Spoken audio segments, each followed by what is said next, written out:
Cuy, welcome. Cuy, gimana kabar kalian? Baik-baik aja kan? Anyway, sorry ya, muka gue rada berantakan. Soalnya udah tengah malam cuy di sini cuy. Jadi ya, berhubung gue dapet tema yang menarik banget. Jadi beberapa hari yang lalu tuh ada sempat kasus yang viral lagi. Dan rasanya kurang sih kalau nggak kita lihat opini-opini netizen di Twitter. Langsung aja kali ya. Kasus viral kali ini dibawakan oleh akun jejak digital. Ini di Twitter ya, kalau yang belum tahu. Terlahir miskin sama dengan privilege. Privilege atau privilege ya, bener ya? Udah amat.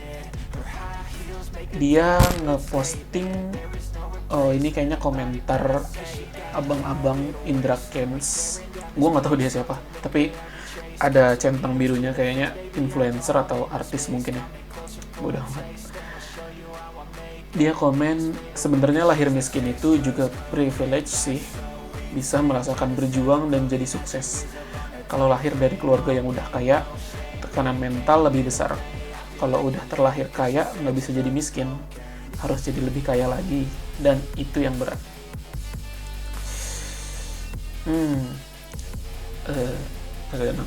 Nangkep sih gue, lumayan nangkep. Dan di bawahnya itu pada komen, kayaknya komennya isinya hujatan semua deh.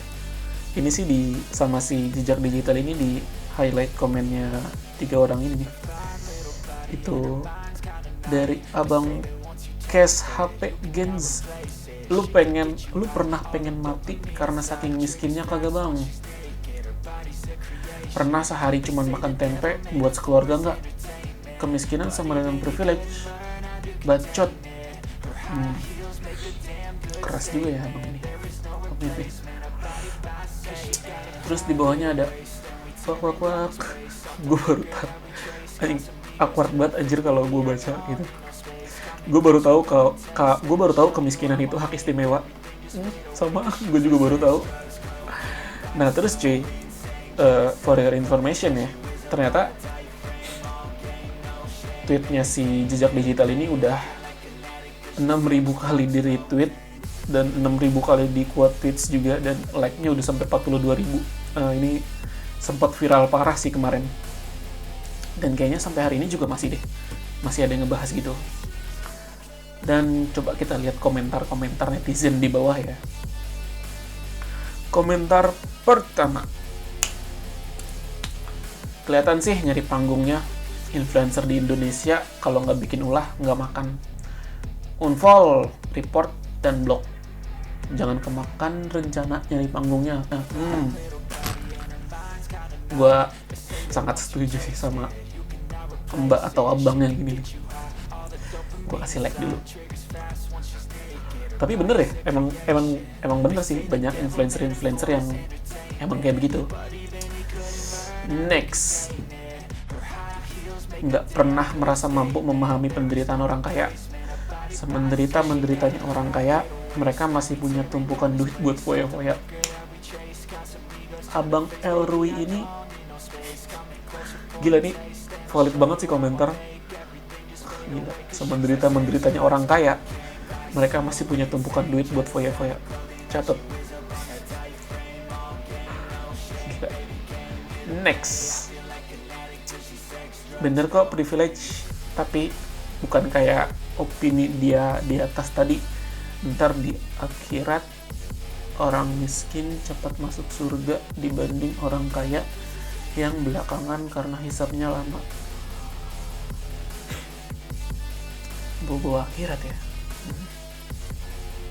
Oke, setuju gue. Tuh, nggak ada buruknya juga kan jadi miskin berarti. Next, mana nih tukang Netflix? Si anjir malah nyari tukang jualan. Ini orang-orang kayak gini tuh banyak banget anjir di tempat-tempat itu, di tempat-tempat yang lagi viral. Dia sebenarnya nggak pengen beli nih, cuman mancing-mancing doang. Biar rame gitu tweetnya.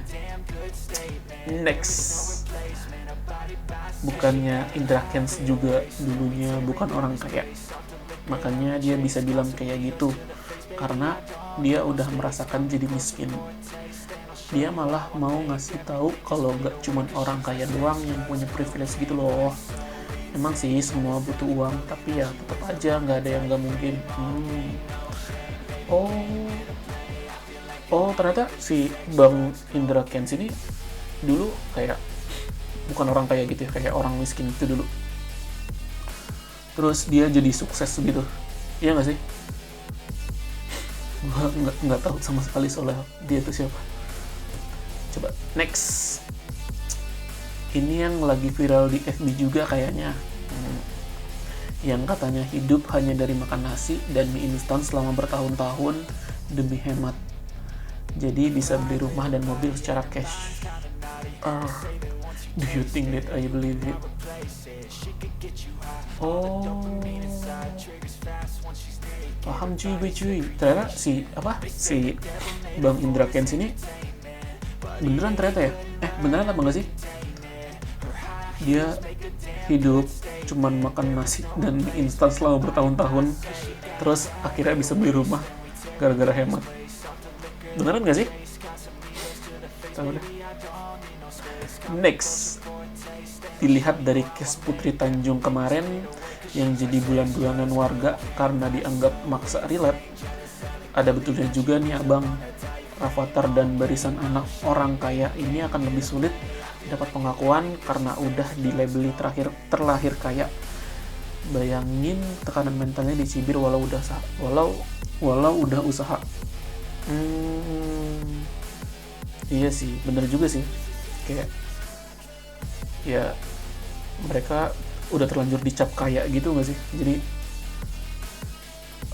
mereka gimana caranya harus bisa lebih kaya lagi dari orang tuanya. Ya nggak ngerti sih gue gimana bebannya, cuman ya sedikit paham sih. Ngomongin Putri Tanjung itu kemarin dia juga sebelum ini sempat viral juga loh. Yang gara-gara kasusnya dia, bukan kasus sih, masa nyebutnya kasus, gara-gara yang dia diundang jadi narasumber gitu di Ruang Guru. Nih gila cuy, salfok gue cakep banget anjir. Nih dia viral gara-gara quotes-nya gini. Gimana kita bisa tahu resikonya kalau nggak kita ambil? High risk, high return. Ya, betul sih. Untuk bisa sukses kan kita harus mengambil resiko. Cuman ya rasanya beda aja sih orang kaya sama orang miskin tentang high risk, high return gitu. Kalau lo kaya kan lo mau ngambil resiko sebesar apapun ya lo masih punya kesempatan kedua, 3, 4 dan seterusnya. Tapi kalau orang miskin ya mungkin cuma itu doang kesempatan satu-satunya, ya nggak sih? Nah, berhubung ada Putri Tanjung, bentar gue lihat dulu komentar-komentar yang ini. Ini ada beberapa komentar cuy pas di Putri Tanjung juga cuy. Ngomongin tentang Putri Tanjung as narasumber RG Ruang Guru ya maksudnya. First things first, gue percaya kalau privilege is real. Kenapa harus bahasa Inggris ya? Not everyone has the same privilege is a fact. But just like Maudy Ayunda mentioned before, the way you acknowledge and utilize the privilege is another thing. Sorry ya kalau misalkan gue salah pronunciation-nya. Kalau grammar gue nggak tepat, sorry. Dan gue nangkep sih artinya, cuman gimana ya jelasinnya? Ya gitulah pokoknya. Yang sesuai dengan yang Maudy Ayunda bilang, itu intinya. Next, ngomongin Putri Tanjung yang ngasih motivasi, kenapa aku ngerasa beda sendiri ya tanggapannya. Putri Tanjung emang punya privilege bapaknya yang kaya raya, tapi banyak juga kok yang punya privilege malah ngabisin uang bapaknya. Enggak mbak, nggak cuma lu doang, gue juga, dan banyak orang yang di luar sana. Enggak cuma lu doang, jadi nggak usah ngerasa spesial ya. Terus terakhir nih ada cerita keren dari abang, nggak usah disebutin kali namanya ya, dari si abang ini. Walau mungkin dia less effort, aku sedikit kagum sih sama dia. Soalnya aku pernah jadi babu orang kaya, anak-anaknya males banget. Kuliah harus dibangunin babunya sampai 3 jam.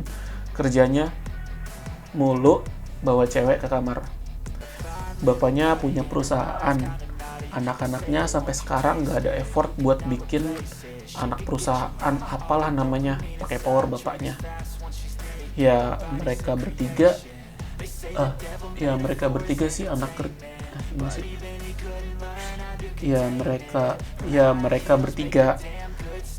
Mereka bertiga si anak kerja, pokoknya si anak jadi karyawan bapaknya gitu. Ya nggak sih, Bang? Ini nggak ada tanda balik gitu.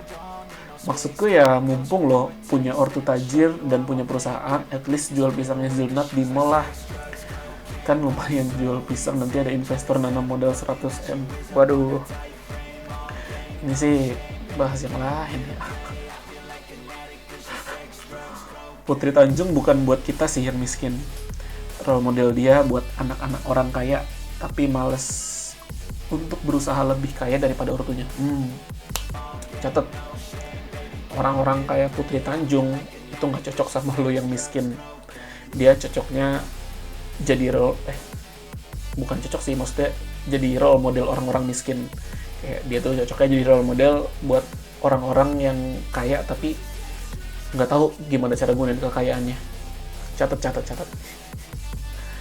Dan itu aja sih sebenarnya. Banyak banget sih komentarnya sih, dan ya kebanyakan lebih banyak orang yang ngehujat daripada ngedukung gitu loh. Tapi ya adalah beberapa yang ngedukung. Dan kalau misalkan lo punya opini lain tentang kasusnya Bang Indra Kents atau Mbak Putri Tanjung, lo boleh komen di bawah. Dan oh ya, terakhir, kalau misalkan lo punya ide atau apapun yang pengen dibahas sama gue, lo boleh juga komen di bawah. Oke? Jadi sampai bertemu di video selanjutnya. Enjoy!